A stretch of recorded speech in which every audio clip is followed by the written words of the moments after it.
Now, the number of coronavirus cases globally has crossed 4 million. جائحة كورونا اختبار كورونا فيروس فيروس كورونا الكورونافيروس COVID-19.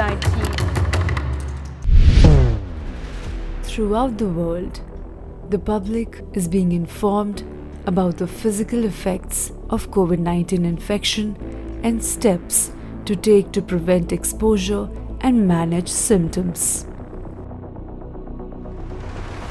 The spread of novel coronavirus across the globe challenged the nations by several means.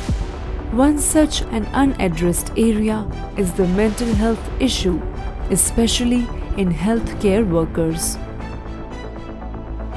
Many of them are experiencing a state of chronic exhaustion, also known as burnout. Indian Classification of Diseases ICD-11 has recognized burnout syndrome. Earlier it was called as stress syndrome or adjustment disorder in workplace. So basically burnout is when there is exhaustion felt in the work and the relationship between the individual and the workplace gets disturbed. Burnout, a state of emotional exhaustion among professionals, was first described in the mid-1970s by Herbert Freudenberg. In 2019, burnout is recognized by the World Health Organization as a syndrome. Burnout is a syndrome conceptualized as resulting from chronic workplace stress that has not been successfully managed. Burnout is being recognized globally as a major concern affecting physical and mental well-being. Although it is not a medical condition and can occur in any workplace where there is stress. This novel coronavirus pandemic has resulted in an overall surge in new cases of depression and anxiety. There are three key symptoms of burnout, which are emotional and physical exhaustion, cynicism and detachment, and lack of accomplishment. In some other symptoms, WHO included difficulty in controlling emotions, not taking care of oneself, not eating properly, headaches, and also sometimes blurry vision. It could be more dangerous when we left it untreated, like increased obesity, high blood pressure, and in many cases it causes cardiovascular disease like heart attack and stroke. Burnout amongst physicians and nurses is an important issue because it not only has an impact on their life, but it can potentially affect patient care, their families, and society.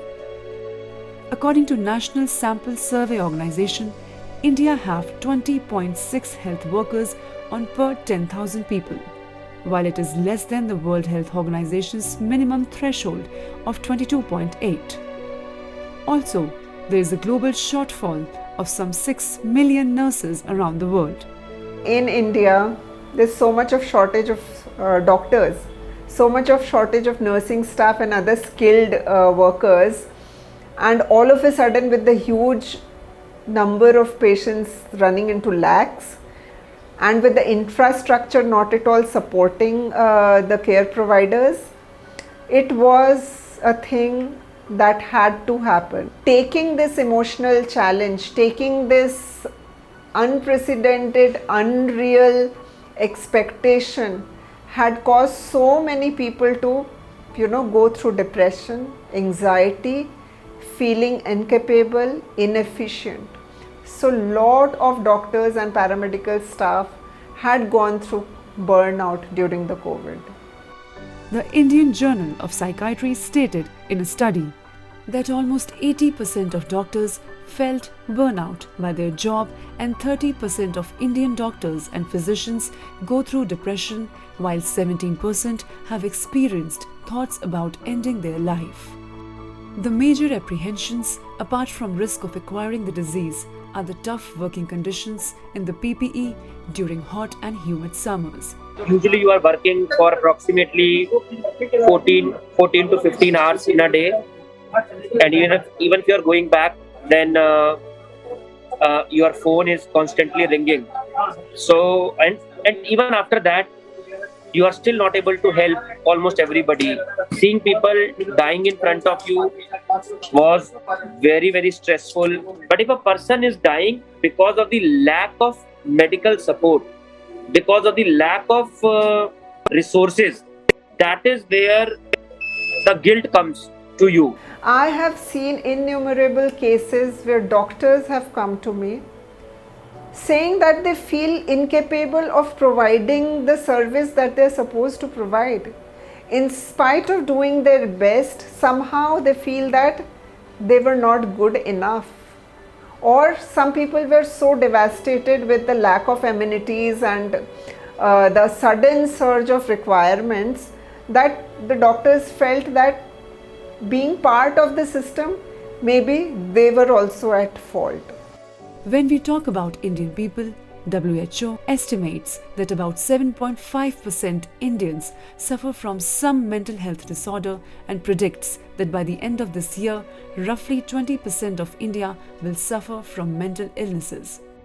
Although some helping hands put on by government and different organizations in India, the Global Association of Physicians of Indian Origin, GAPIO, in association with Indian Psychiatric Society, IPS, psychiatrists and number of associations around the world have joined hands to launch a mental health helpline for health workers facing mental health issues like burnout. Also, Ministry of Social Justice and Empowerment has launched the 24/7 toll-free mental health rehabilitation helpline Kiran to provide relief and support to persons with mental illnesses. Last year, there were about 50 to 60 therapies that were coming in one day. And right now, from the last 3 to 4 weeks at least, that has touched 250 a day.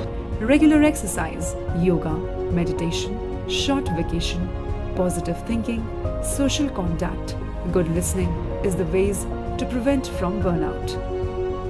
The present situation requires raising awareness, which can be helpful to deal with this calamity. Stress may be unavoidable, but burnout is preventable.